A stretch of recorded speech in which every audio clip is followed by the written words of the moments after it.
loss, terror, sorrow. In the wake of World War II, Japan was broken. The atomic bombs were dropped on Hiroshima and Nagasaki, signifying a conclusion to the conflict. Wooden structures were completely collapsed by the blast. This was Hiroshima Castle. Its framework was demolished by the force of the blast, but fires of secondary origin did not occur. That bomb has more power than 20,000 tons of TNT. It is an atomic bomb. It is a harnessing of the basic power of the universe. There were two options. The first was to give up, to fall behind. The second was to rebuild.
The Sony Walkman was a huge hit, selling over 400 million units worldwide and solidifying Sony as a new cultural icon. Masaru Ibuka simply wanted to be able to privately listen to music on long flights. However, nobody expected how successful or timeless the product would become.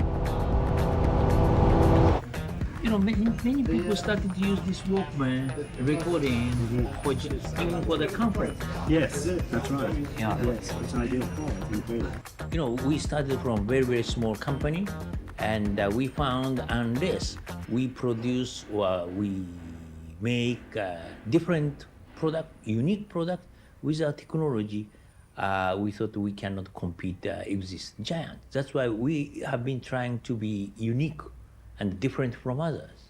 Because in this country, there are many, many unique creative ideas, but unfortunately, it do not become a real good industrial business. PlayStation are part of Sony, and before they started making video games and consoles, they were actually much more famous for other pieces of tech, most notably the Walkman and then the CD Walkman, which were universally taken up around the world as a way to play your music on the move. This was a phenomenally successful product. Everyone had one. I had one.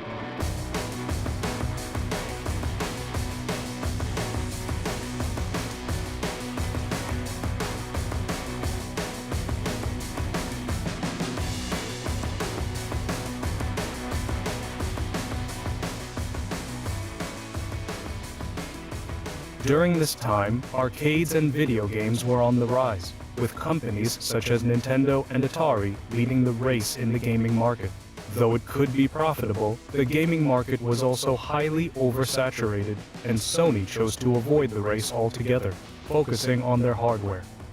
Amidst the 1980s recession, Sony would proceed to develop the CDP-101, the world's first compact CD player. The release spurred their competitors to realize their own CD players a year later, but Sony was already focused on their next projects. From the 60s, Sony ensured the standardization of their designs. They formed the Design Office, where developers and chairmen would meet to plan new innovations. This process continues to the present day in this very location, now named the Creative Center. With competition rising, Sony finally decided to branch out. Ken Kutaragi worked for Sony. He was a brilliant engineer. He was also a maverick and a hothead. He had a reputation for ratting out his superiors. The PlayStation was really his idea. He had the idea back in 1984 after seeing this computer graphics workstation that cost tens, maybe hundreds of thousands of dollars. It had really advanced 3D graphics, and he thought one day that technology will be cheap enough to do a home games console with 3D graphics, and basically he made it happen. Ken Kutaragi would be a figurehead of the gaming developmental branch. From a young age, he was considered a tinkerer of sorts, destined from childhood to have a deep interest in the anatomy of technology and mechanics. Delving into the world of gaming technology, Ken would propose Sony's first collaborator be Nintendo, but not everything went according to plan.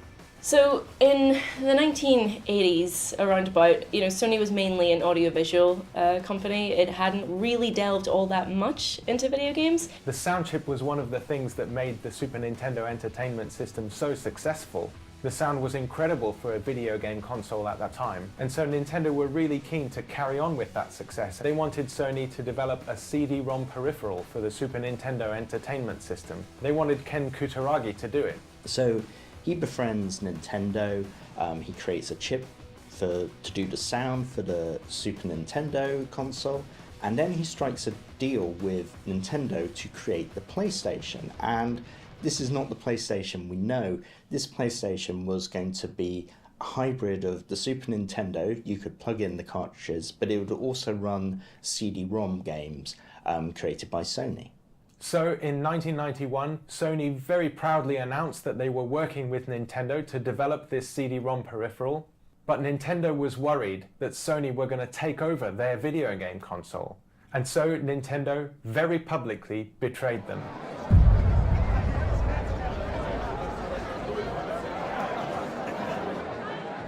They announced that they were partnering with Philips, one of Sony's main rivals, to deliver this peripheral. And this was just a knife in the back to Sony. Sony had no idea this was coming because Nintendo hadn't been returning their calls all week.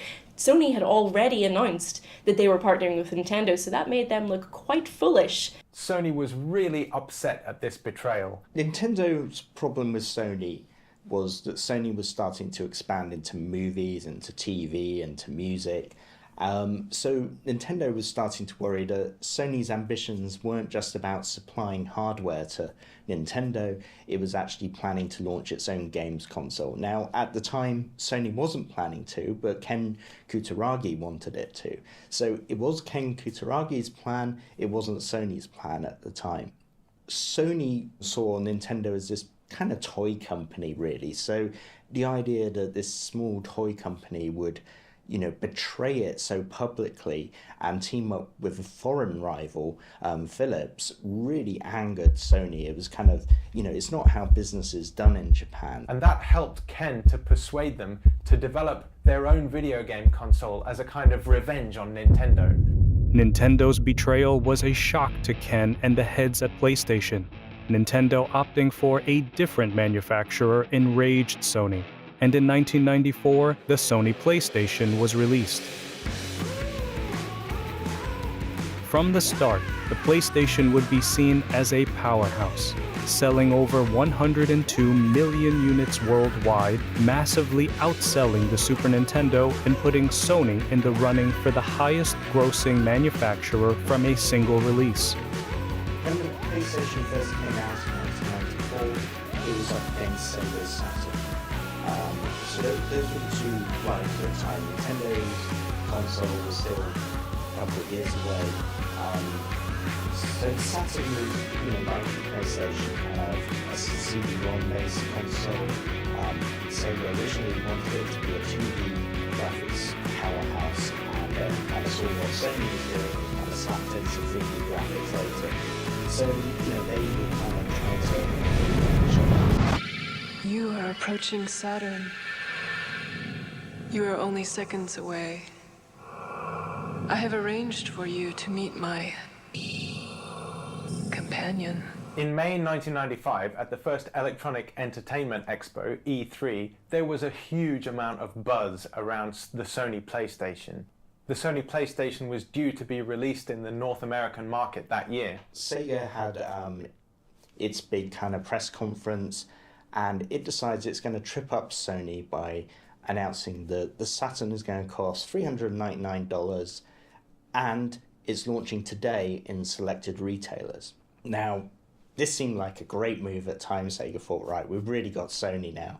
Everyone was blown away by this, but it was a gambit that massively backfired. Sony's head of development, Steve Race, came on stage in response to the announcement from Sega and just said 3 words: $299, mic drop. $100 cheaper than the Sega Saturn. I'm going to ask Sony Computer Entertainment President of America, Steve Race, to join me for a brief presentation.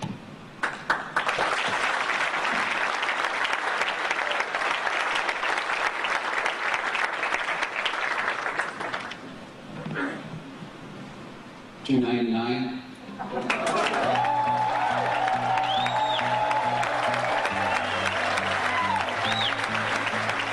That, and along with the fact that Sega had supply problems because they'd released their console early, helped to doom the Sega Saturn to a mediocre commercial performance and basically ended Sega's ascendancy.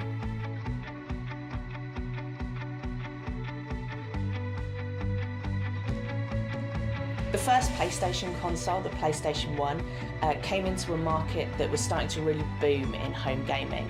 At the time, the Nintendo consoles were really leading the way. There was the NES and the SNES that had been brought out, and also Sega's offerings, the Master System and so on. I mean, PlayStation was a very different console from everything that Nintendo had produced. Nintendo was, you know, very, very family friendly, very bright, very colourful, very sprite-oriented graphics. PlayStation, you know, from the very beginning was prioritising 3D polygon graphics. So it was more photorealistic at the time, it was, you know, more 3D, and it was deliberately going after, very aggressively, a youth-focused market, so young adults, teenagers. PlayStation really wanted to corner the market for cool gaming. Their idea was that as opposed to Nintendo's more family-focused games market, they really wanted to get the teenagers, and also the kids who thought they were a little bit cool as well.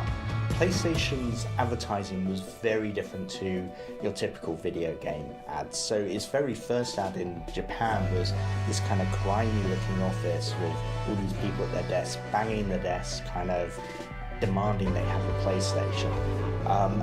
In the US, you know, they had things like Crash Bandicoot, you know, an actor dressed as Crash Bandicoot going to Nintendo's offices in Seattle with a megaphone and calling on Mario to come out and, you know, let's have a fight in your parking lot. And over in the UK, they were associating PlayStation with nightclubbing and the kind of rave drug scene at the time. So it was very edgy marketing campaigns that were very adult and not this kind of kiddie kind of toy kind of vibe that Nintendo brought. Let me tell you what bugs me about human endeavour. I've never been the human in question. Have you? Mankind went to the moon. I don't even know where Grimsby is. Forget progress by proxy. Land on your own moon. It's no longer about what they can achieve out there in your behalf, but what we can experience up here in our own time. It's called mental wealth. And then also, whereas Nintendo is very first-party focused, so Nintendo makes Nintendo's games, PlayStation came right out the gate. They wanted to snaffle up all third-party developers, as many as possible, and make their platform as easy to develop for all of those companies as possible. So that just meant that there was just a huge, broad gamut of games that were being released on PlayStation. And, I mean, prior to PlayStation launching, it was a one company industry, and who doesn't love a bit of competition? I mean, the more companies there are, the better it is for gamers. PlayStation really prided itself on being technically forward. The graphics were something completely set apart from the Nintendo consoles at the time. It looked new and it looked exciting. When you look back on it, it looked quite blocky, but at the time we'd not seen anything like that in the home console world. They had a famous demo, which was the T-Rex demo, which involved a T-Rex basically roaring at the camera, and that was a technical display of what you could do on that console, and that was really exciting at the time.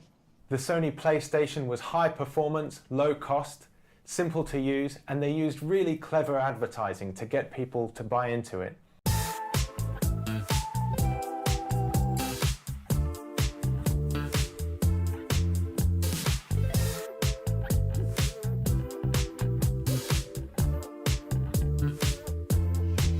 So it kind of suddenly seemed like games had arrived for adults, and that was what Sony and PlayStation brought to the mix.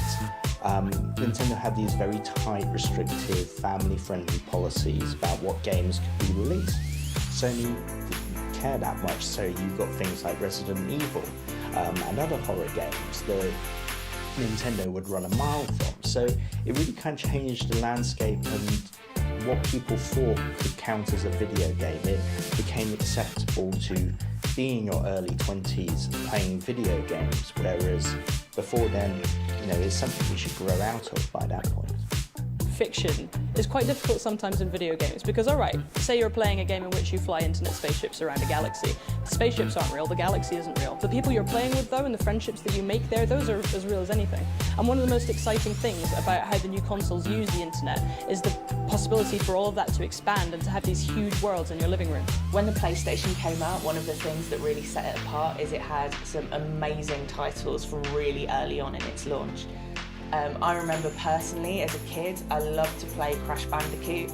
That was a huge thing for me. I loved that game. And then leading on from that, we also had Crash Team Racing, which was a racing game based with the Crash Bandicoot characters. But I also loved to play Tomb Raider, even though I wasn't very good at it. And that has been one of the most iconic PlayStation titles, and I think was actually a bit of a console seller for a lot of people. As well as that, there were the racing games. Gran Turismo was a huge deal, and that was only available on the PlayStation. And people loved that because it took a more kind of realistic, modern approach to racing games. To be perfectly honest, I'm no good at racing games, so I was never the best person playing them. But they were super popular, and my friends really loved them. I would say, like, Mario was gaming's first mascot. Lara Croft was gaming's first icon.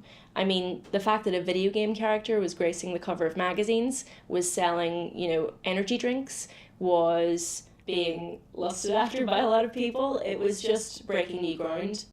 And it just meant that games were entering a new level of cool. I mean, PlayStation was the 90s.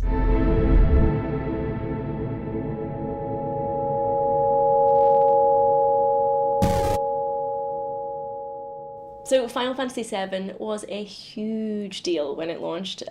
It popularized the role-playing game in the West, hands down. It was the first Final Fantasy to launch on a PlayStation console. Prior to that, they were all on Nintendo. I mean, it really made the PlayStation sing. It utilized all the technology that the PlayStation had to offer. There were those 3D polygon graphics, making gorgeous cinematic cutscenes, FMVs, I think they were called at the time, full motion videos. I think the reason that Final Fantasy VII was so successful and why it really meant a lot to people, myself included, was that it showed how games could do storytelling differently. It showed how well games could tell stories in a way that only games could. I mean, Final Fantasy's story is just... It's an epic on a scale that, few games still have to match. That's why we're, remaking it nowadays. And still people are playing and replaying it. There's, remakes and remasters and everything else. It just captured people's imaginations. It was a great story. It had great characters. And it looked absolutely gorgeous. It still does. Excited to see the next release, millions of people would await the PlayStation 2. Outside of shops, customers filled the streets in order to grab the new console. From the 7th of September, or could go into the shops from the 7th of September, and place an order in advance to book their place in the queue, if you will. Now, because we're only getting a limited quantity, we're going to have to stop that whole process, in fact, on the Friday the 17th of November. With the use of innovative and edgy marketing alongside the promise for even more powerful gameplay, the PlayStation 2 would release with a bang. It might resemble an executive briefcase or, at a push, the latest Breville sandwich toaster. But make no mistake, this Sony PlayStation 2 is the most sought-after electronic consumer item of the year, and guaranteed to cause more tears on Christmas Day than Bambi.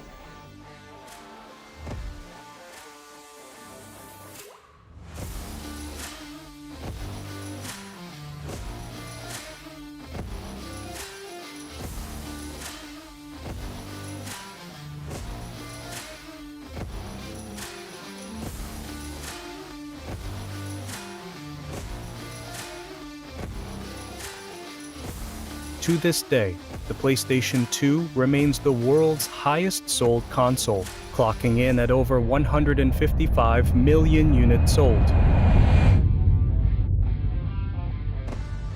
The PlayStation 1 had been wildly popular, but at that point it was Sony's only foray really into the gaming world, and they really wanted to prove they could do it again and capture that audience again.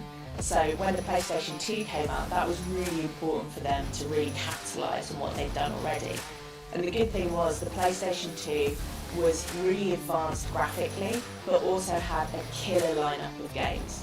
The anticipation for the PlayStation 2 was enormous, and so it just sold like lightning. I mean, no other game console managed to catch up at all. Nintendo and Microsoft, by the time they got their machines out, PlayStation's lead was sky high. It's still the biggest selling home games console to date. Had their initial quota halved to 500,000 machines, while British shoppers will get just 165,000 before Christmas. So all hail PlayStation 2. It plays the latest video games as well as DVD films and compact discs. A big reason for the PlayStation 2's success was that it was also a DVD player. DVDs were just taking off, and suddenly you could have a games console and a DVD player for the same price or sometimes less than a DVD player on its own. So for many people it was the way DVDs became a big thing, and that really helped drive sales. At the same time, Microsoft and Nintendo didn't release their competing consoles for a year, so PlayStation had a very long head start, and it had all the great games. It had Tomb Raider, and Microsoft and Nintendo didn't have them, so they got left behind. Shoppers at this London store are in such a virtual world of their own that they just don't seem to care. Just before midnight, they'll be picking up the first new models available. If you didn't pre-order one of these machines back in September, then don't bother turning up tonight, because they've all sold out and there won't be any PlayStation 2s freely available on the shelves until next year. This is clearly a very big money spinner for Sony, and it couldn't have happened at a better time. PlayStation games were often allowed to be a little bit edgier and have a little bit more adult content, and also have a little bit more violence, which, you know, could go either way, but meant that they were able to really expand on things like the shooter genres and more kind of adult-themed games that were super popular and really helped to sell their consoles.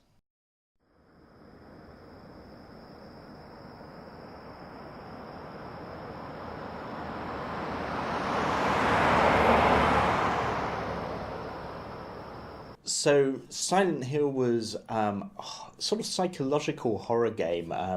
You were sent into this kind of deserted, mysterious town that was quite foggy with all these weird, twisted monsters in it, and it was basically supposed to be a reflection of your main character's own psyche. So it was this really kind of creepy horror instead of this kind of B-movie zombie horror that Resident Evil offered. Now in the 20th century, gaming consoles were improving by the year. After the PlayStation 2 came Sony's biggest competitor entry into the market. Microsoft had released the Xbox. Understanding their demographic, Sony chose to become experimental with their marketing, opting for strange adverts that subverted expectations for a gaming manufacturer. Whilst people were used to the somewhat childlike aesthetic of Nintendo, Sony chose to adopt a mature theme, incorporating directors such as David Lynch into their adverts, and purposefully making themselves out to be the rebel the kids secretly wanted to be. Welcome to the third place.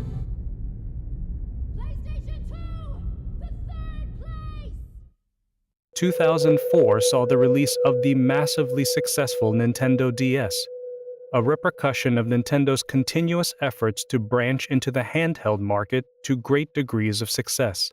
From the Game Boy to the DS, Sony wanted to try their own hand at the market, once again taking on Nintendo with the development of the PlayStation Portable in March 2005. The PSP did remarkably well for a company who had not delved into handheld gameplay before. Games such as God of War, Tekken, and FIFA were on the rise in many households. Around the time that Nintendo were developing the DS, Sony developed the PSP, the PlayStation Portable. The PSP blew my mind when I first saw it. The screen was so big it took up almost the whole device. It was almost like a smartphone 10 years before smartphones existed. Well, we have great competitors in almost every area. People like Nokia and phones do a good job. Sony in video games does a good job. It'll give an opportunity for development staff to display their creative talents. They'll be able to use these new devices to create more immersive worlds, and the games they create will have better graphics, better sound quality, and be an all-round more enjoyable experience.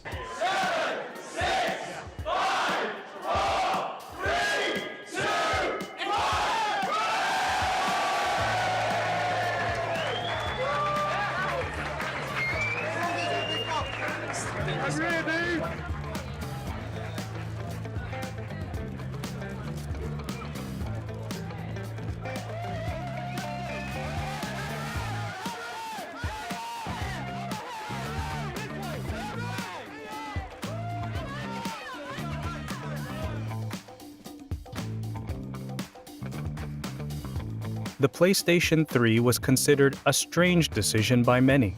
The machine was designed for power, yet lacked quality games one would come to expect of Sony's new releases.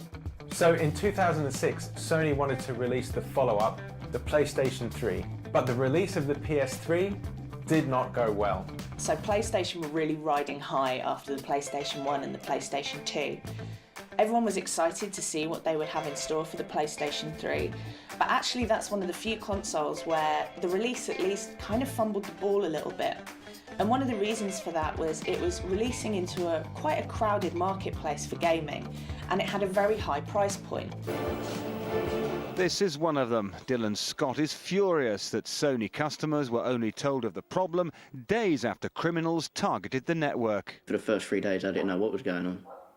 I wasn't sure if they'd been hacked into or if they'd shut down, or, I mean, they still haven't told me today. I've had to rely on going on their personal blog and hoping that they tell me something.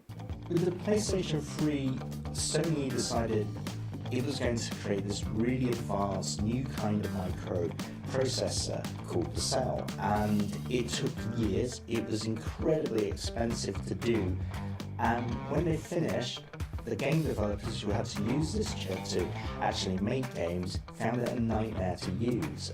So basically it got obsessed by its own interest in technology and lost sight of the bigger picture.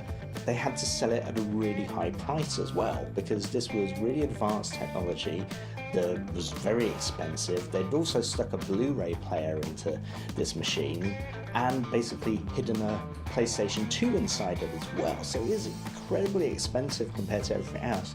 And that really set Sony back. It had a shortage of games because people couldn't really figure out how to make games on it for a while. And it had all this stuff in it that made it really expensive compared to the Xbox 360. It faltered from the start due to its incredibly high selling point of $499, a whole $100 more than the Xbox, as though the history of the Sega Saturn was repeated, with Sony on the receiving end. People weren't super willing to part with all that money for a console which they couldn't play that many games on. Eventually it did end up selling more consoles, but generally at the start it wasn't very successful.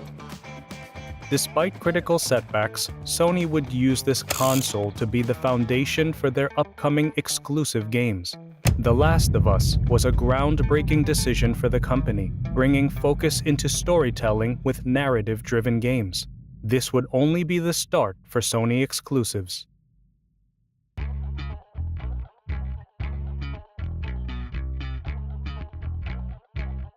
For UK game developers like this, insiders predict a huge market for small firms. Sony have been very proactive in terms of trying to get these smaller homegrown developers onto their platform. And so I think there's a huge opportunity in terms of the number of jobs that could be created in the UK, the amount of UK content that could go forward.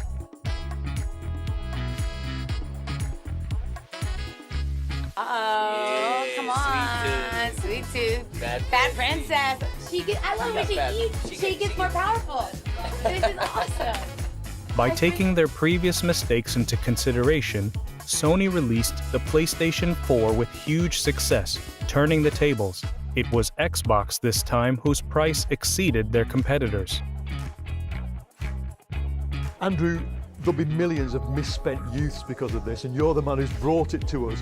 What do you have to say to parents? I think that we try and be a responsible industry, but we're about delivering fun, connectivity, and an opportunity for people to play.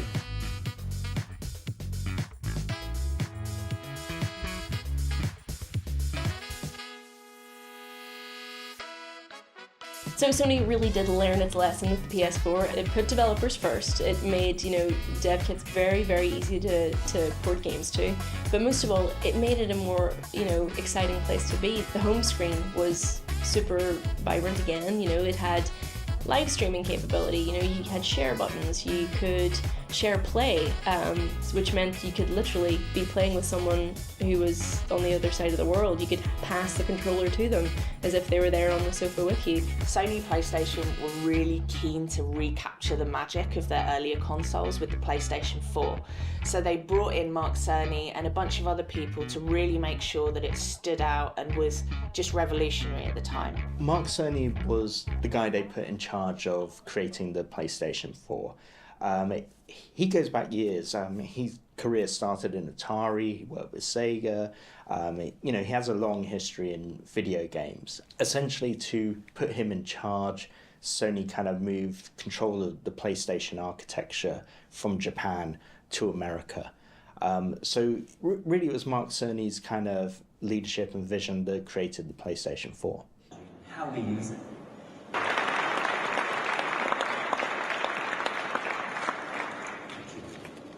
So, during the development of the DualShock 4, we worked with key partners and the games continue to evolve. They also really understood that they were marketing to gamers. They knew that people wanted to be able to play games. They knew that that was a really good way to market themselves. Whereas the Xbox One, which was that generation's rival from Microsoft, tried to kind of market itself as more of an entertainment system. And they also had limits on how you could share games with your friends and with other people, which PlayStation didn't have. So PlayStation were able to basically bounce off of some of the mistakes that Microsoft made and position themselves as kind of the console that anyone who likes games would want to play. So I think the jewel in the crown of PlayStation's exclusive titles in terms of development studios, it's got to be Naughty Dog. You've got The Last of Us Part 2, the Uncharted series. All of those games, they were just pinned to the consoles as a brilliant demonstration of what these consoles could do, and they're just by far and away some of the best games that you'll ever play in terms of storytelling, in terms of graphical capability, in terms of soundtrack, in terms of just everything. They're just fantastic games. They're so good that they're making TV series out of them now. Both PlayStation and Microsoft Xbox are trying to create a kind of whole entertainment system in the home. It's not just about video games anymore, it's also about watching movies and accessing the internet. Initially, Xbox focused more on that connectivity and playing massively multiplayer games, whereas PlayStation was focused on high performance and amazing graphics. But the PlayStation 4, for a start, didn't have to be connected online all the time and it didn't come with Kinect, so it had a lot less kind of hassle around it.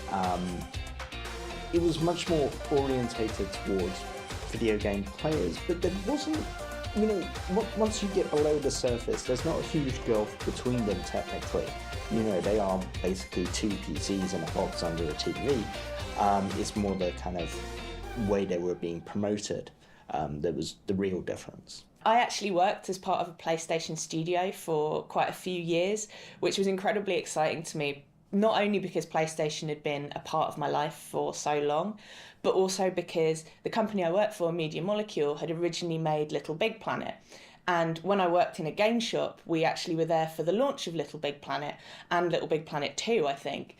And those were games that I was so excited to play at the time, and also really built on my desire to get into game development. So then when I went to work for Media Molecule and be a part of the PlayStation studios, it just felt like a real full circle moment, from the PlayStation and Little Big Planet through to me working on Dreams. With the implementation of the Sony VR and a library of incredible exclusive games, the PlayStation 4 would be a statement on machines specifically built for gaming. Whilst the Xbox One had a fantastic interface, Microsoft seemed to be more focused on software integration and transforming the Xbox into an all-around entertainment hub. Okay, so you've decided to key for the PlayStation. Why? Why have you decided? Sorry? Why did you decide to do that? Just because, like, I'm a gamer. I already have an Xbox One. I want to get a PS4. Okay. Just compare. Like, I'm a gamer. I want access to all the best games. So. What upcoming game are you most looking forward to? Well, right now, Killzone. I mean, there's several of the games that are out here I've already got on Xbox One, so it's mostly just Killzone for now. I'm going to give Knack a go as well. Today? I want to be one of the first to go home and play my PlayStation. I'm a real Sony fan. I like the company structure. I think it's a good company to be part of, yeah. Cool. And what upcoming game are you most looking forward to? Killzone and Battlefield 4, FIFA, all of them really. The graphics look extremely better than the PlayStation 3, and I'm glad I'm here.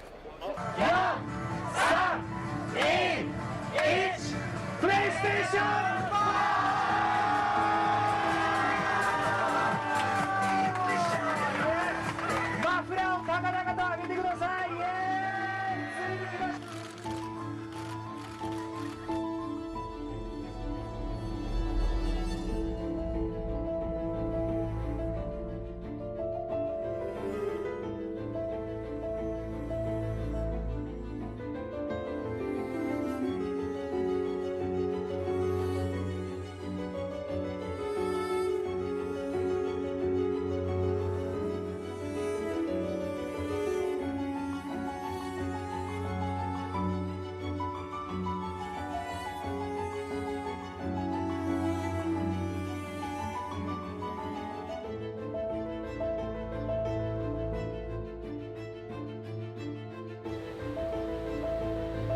'COVID-19 forced many to remain at home with their devices.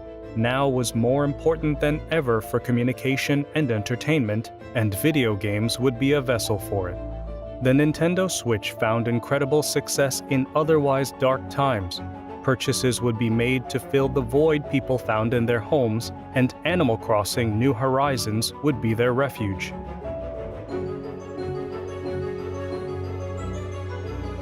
And then, of course, after PS4 came, PlayStation VR came, PlayStation Move came eventually, PS5. PSVR is, it's being well received. PSVR 2, of course, has just come out recently. Sony has a track record of doing this. It tried 3D TV games for a while.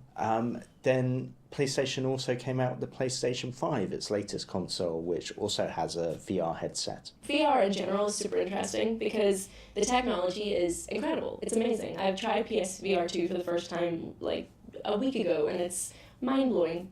But it's still got slightly too many barriers for entry for most people to sort of adopt it, and therefore a lot of developers are slow to adopt it as well because there just aren't that many people buying it.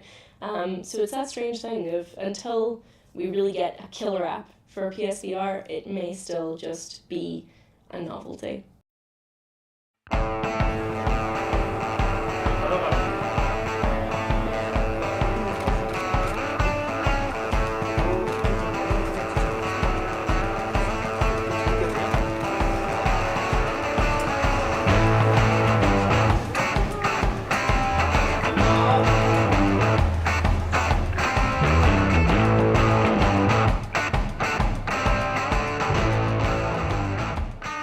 PlayStation 5 is Sony's most recent console, and it has been wildly successful. Even though there were supply chain issues at launch due to the pandemic, they still have been selling out over and over again, and people just cannot wait to get their hands on a PlayStation 5. At the moment, it's the most popular console, and that's because it's just yet again another addition in PlayStation's line of technical innovation and fantastic games. So I mean, with PS5, you know, there's just we've come so far from the early days of PlayStation, because some of the games that are coming out now, you know, they're just light years ahead of anything you could possibly imagine. I'm sure in the 90s, God of War Ragnarok is just. It's a cinematic masterpiece. It just is, you know, that you also happen to play. And you've got, you know, all the Resident Evil remakes that are coming out now as well, which are taking those early day horror games and giving them not just a new coat of paint, but like they just feel different as well. You know, they're just modernized in a really satisfying way. Sony and Microsoft have very different looking consoles. Sony tends to do quite designery kind of looks, you know, they're kind of very elegant machines, you know, there's kind of style, you know, like PlayStation 5's got that kind of curvy kind of wings kind of look. The PlayStation 2 could stand up like the monolith from 2001. Microsoft's Xboxes are more functional, you know, the OG Xboxes, like big black box, green, kind of, you know, it's big and it's noisy, you know, it's kind of, it's not subtle design from the Xbox point of view, which is not necessarily a bad thing, it works for them, but you know, they very much take the box part very literally. Thank you very much. No worries. Thank you. The impact of the PlayStation has contributed to childhood memories and the present alike. With focus on great stories, their games have gone as far to become gigantic franchises in their own right. When I first got the PlayStation 5, I was really excited to play Astro's Playroom, which was an exclusive title that you could play on the PlayStation 5 at launch, which follows a bunch of little robots. But the thing I was most excited for was it used the new controller, the DualSense technology, which was, again, something that Sony had really innovated with and I hadn't seen before. And what that meant was that as well as all the usual controls you could use on that controller, it also used things like advanced haptic feedback, where it will give you different vibrations according to what you're doing. You can use the touchpad, and it was just really exciting to be able to see that next step in PlayStation technology being used so well in a really fun game. PlayStation now are the dominant figures in the video game market. PlayStation has as much market share as the other two combined, and so they're going to be around for a really long time. The PS5 has just been released, a monster of a box, and the technology in the PS5 is allowing games to be more realistic than ever before. I think PlayStation's legacy is that they want to make games for everyone. They want to make games for everyone from kids to adults across all different genres that allow people to play in any kind of way they want, whether that's a shooter, whether that's an adventure game or a platformer, and just be the kind of industry leaders in having that breadth of gameplay across their consoles. I think the key to Sony's success, pettiness, and just having a lot of deep pockets and a lot of technical expertise behind you. I love that their whole thing kicked off because of a stab in the back. They really took that and ran with it. PlayStation's legacy is to make video games acceptable for adults and to give them a sort of air of cool. You know, I wouldn't say video games are the coolest thing on earth, but it kind of got them past this kind of, oh, it's the geeky thing for kids. Sony wiped that away and changed how the world views video games. Without Sony doing what it did with the original PlayStation, that wouldn't be the case. We'd still be looking at video games in a kind of like, oh, that's, you know, isn't that for 8-year-olds, or isn't that something that kind of geeky 16-year-olds do? They really kind of moved the perception of video games. That's their biggest legacy. That and their video game controller, because before the PlayStation they were like flat rectangles, and Sony kind of made them comfortable to use, actually made them kind of things you could hold for long amounts of time. The legacy of PlayStation is just really good games, you know, like just focusing on what players enjoy, like taking a really solid core idea and running with it, even if that means running with it for 30-something years. And I like that, you know, it's if it ain't broke, don't fix it. But in terms of consoles, they've innovated massively. I mean, from the original PlayStation to the PS5, you know, you've got huge innovations there. You've got, you know, DualSense controllers, haptic feedback. You've got, you know, just gorgeous, gorgeous graphics, a real sort of focus, honing in on what feels good to play.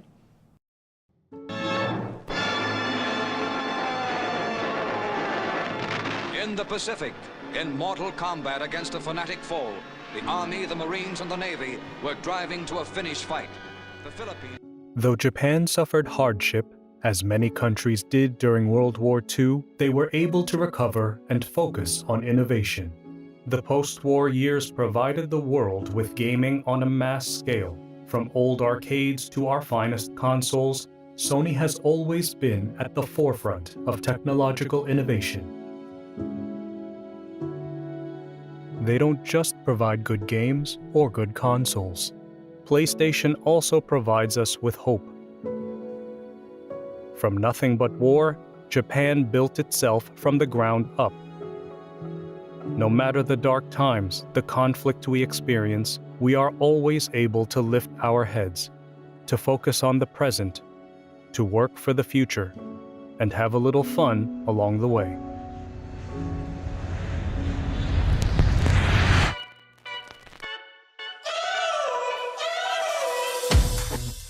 We're driving